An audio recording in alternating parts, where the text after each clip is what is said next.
nataka mnisikize. Juzi mimi nimekutana na wanamuziki kutoka eneo hili na nitakutana na wengine kutoka sehemu zingine za Kenya.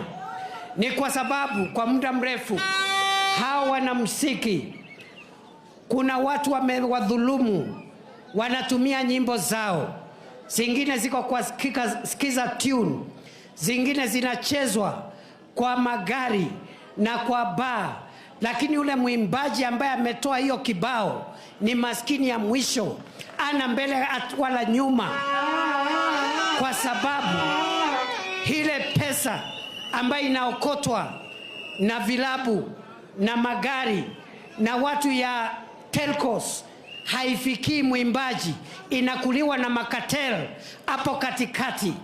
There are cartels that are exploiting our musicians.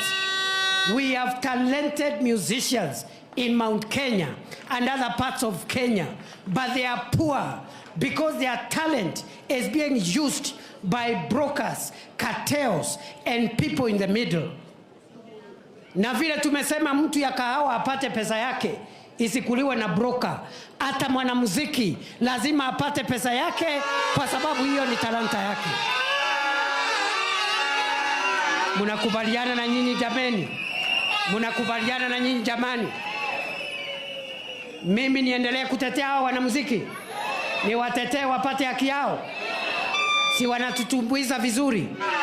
Kwa nini mwanamuziki ambaye Mungu amempatia talanta kama ya footballer, kama ya comedian, wale wako Amerika, lakini wanamuziki wetu wanaendelea? Nembo huyu anaitwa nani? Huyu anaitwa nani? Mungu amempea kipeo ama hajampea? Amempea.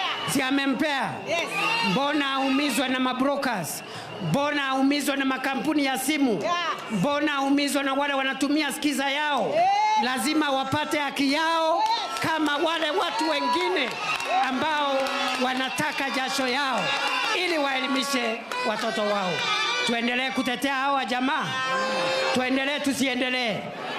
Tuwaachilie wadhulumiwe na watu wa skiza tune na wale wanaitwa CMOs na mabrokers hapa katikati na wanasiasa waendelee kudhulumiwa hao watu? Tuwatetee tusiwatetee?